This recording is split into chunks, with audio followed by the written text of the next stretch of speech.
Hello everyone. अर्धवार्षिक परीक्षा 2022-23 कक्षा 9वीं के गणित का पेपर है। इसके आंसर आपको बताएंगे। प्रश्न नंबर 1 में है सही विकल्प चुनकर लिखिए। जिसका पहला प्रश्न दिया है 3 स्क्वायर का मान होगा, तो 3 स्क्वायर का मान क्या होगा? 3 का वर्ग 9 होता है, तो डी नंबर पे दिया है, इसका करेक्ट आंसर हो जाएगा।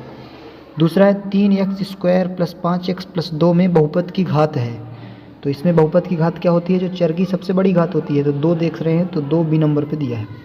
तीसरा है बहुपद 5x square plus 3x plus 1, एक पदी बहुपद है, दो पदी है कि 3 पदी? तो देखेंगे ये 3 पदी है, तो सी नंबर इसका हो जाएगा। चौथा है समीकरण x माइनस 2y बराबर 4 एक हल है, तो इसका सी नंबर हो जाएगा 4 0। देखिए x का मान 4 है और y का मान 0 है, तो x की जगह में 4 रखेंगे तो y पूरा 0 हो रहा है, तो 4 बराबर 4 आ रहा है, यानी इसका ये हल है। पाँचवा है एक घात वाले बहुपद को क्या कहते हैं? तो एक घात वाले बहुपद को रैखिक बहुपद कहते हैं, सी नंबर पे दिया है, ये इसका आंसर हो जाएगा। इसके आगे देखेंगे अगला प्रश्न। प्रश्न नंबर 6 में दिया है किन्हीं दो परिमेय संख्याओं का गुणनफल। तो कोई भी दो परिमेय संख्या होगी तो उनका यदि गुणनफल होगा, गुणा करेंगे तो एक परिमेय संख्या ही प्राप्त होती है सदैव, तो ए नंबर इसका करेक्ट है। प्रश्न नंबर 2 में रिक्त स्थानों की पूर्ति कीजिए है, मूल बिंदु के निर्देशांक 0 0 होते हैं, तो ये इसका करेक्ट आंसर है 0 0। 0 5 किस अक्ष पर स्थित होगा? तो देखिए x अक्ष का मान y बराबर 0 होता है और y अक्ष पर यदि होता है बिंदु तो x बराबर 0 होता है, तो ये y अक्ष पर होगा, तो ये इसका हो जाएगा क्योंकि x का मान 0 दिया हुआ है। तीसरा 5 3 में भुज का मान, भुजा लिखा, भुज होना चाहिए, 5 3 में भुज यानी x के निर्देशांक 5 है, तो ये 5 हो जाएगा और कोटि 3 है, तो भुज बताना था तो 5 हो जाएगा। चौथा यदि P बिंदु के निर्देशांक -7 -2 है तो किस चतुर्थांश पे होगा? देखिए दोनों ऋणात्मक है तो तृतीय चतुर्थांश में होगा। पाँचवा पूर्ण अपने भाग से बड़ा होता है, तो इसका बड़ा हो जाएगा।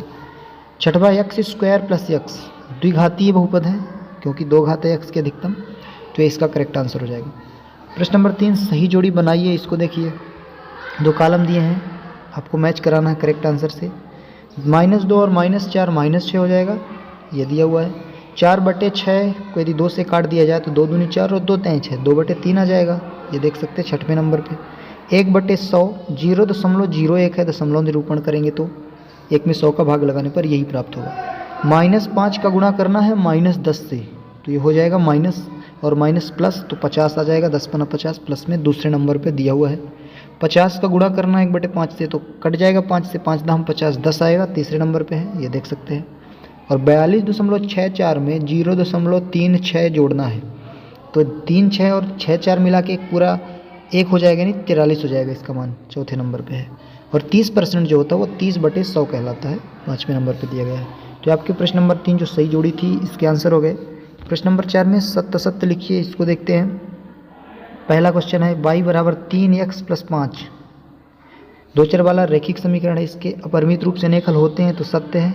कोई भी दो चर वाला रैखिक समीकरण है उसके अनेक हल होते हैं। दूसरा है x - 2y बराबर 4 का हल 0 - 2 होगा, तो देखिए x का मान यदि 0 रख देते हैं क्योंकि 0 दिया है, और y का मान यदि -2 रखेंगे तो 2 दूनी 4 प्लस में आएगा, तो 4 आ रहा है, कुल मिला के इसका ये हल होगा, यानी सत्य है। दूसरा भी हो जाएगा सत्य।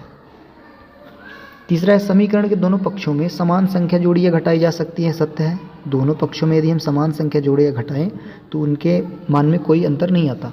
चौथा है किसी त्रिभुज के सभी कोणों का योग 360 डिग्री होता है, तो गलत है, असत्य लिख देंगे क्योंकि त्रिभुज के तीनों कोणों का योग 180 होता है। पांचवा ऋजु कोण की माप 180 होती है, तो सत्य है, ऋजु कोण है। रेखाखंड में 2 अंत बिंदु होते हैं, तो रेखाखंड में 2 अंत बिंदु होते हैं, ये भी सत्य है। ये आपके सत्य असत्य के आंसर हो गए। प्रश्न नंबर 5 में देखिए, पहला है ऐसी आकृतियां जिनके आकार माप समान होते हैं तो सर्वांग सम आकृतियां कहलाती हैं, तो इसका हो जाएगा सर्वांग सम आकार में और रूप में समान हो तो सर्वांग सम आकृति कहलाती है। इसी का दूसरा प्रश्न देखते हैं। दूसरा प्रश्न है समबाहु त्रिभुज की परिभाषा लिखिए। समबाहु त्रिभुज क्या होता है? जिसकी तीनों भुजाएं बराबर हों, ये लिख सकते हैं। ऐसा त्रिभुज जिसकी तीनों भुजाएं बराबर हों, तो आप सीधे ये भी लिख दीजिए जिसकी तीनों भुजाएं बराबर हों, जिसकी तीनों भुजाएं बराबर हों, समबाहु त्रिभुज कहलाता है। तीसरा प्रश्न है समकोण त्रिभुज में सबसे बड़ी भुजा क्या कहलाती है? तो कर्ण कहते हैं सबसे बड़ी भुजा को, तो कर्ण हो जाएगा इसका सही आंसर। चौथा आयत का प्रत्येक कोण समकोण होता है, चौथे में समकोण लिख देंगे या 90 अंश भी लिख सकते हैं। आयत के सभी कोण 90 अंश के होते हैं, उसको समकोण कहते हैं। पांचवा है किसी समांतर चतुर्भुज का विकर्ण उससे कितने सर्वांगसम त्रिभुज में विभाजित करता है? 2। इसका आंसर हो जाएगा 2। इसके आगे देखेंगे प्रश्न नंबर 6 जो आपके 2 अंक वाले प्रश्न है, कुछ इसको भी देख लीजिए जो शॉर्ट आंसर वाले हैं।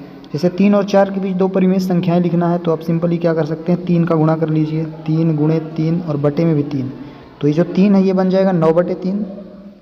इसी तरह 4 में भी 3 का गुणा कर देंगे तो 4 3 ये बन जाएगा 12/3। तो आप देख सकते हैं सिंपली कि इन दोनों के बीच में 10/3 और 11/3 2 परिमेय संख्याएं हैं। इसके आगे 7वां में 125 की घात में 1/3 था, इसको 5 की घात 3 लिख सकते हैं और पूरे घात में 1/3 था, 3 कटेगा तो 5 की घात 1 बचेगा, यानी इसका मान 5 आ जाएगा। तो ये कुछ और क्वेश्चन है जो बहुत ही सिंपल है। यहाँ पे चतुर्थांश देख सकते हैं कहाँ स्थित होंगे। शून्य किसका -5 हो जाएगा, ये 3 और -1 देखिए चतुर्थांश में होंगे और ये यक्ष अक्ष पर स्थित होगा। भुज कोटि का मान बताना, भुज 16 है, कोटि -12 है।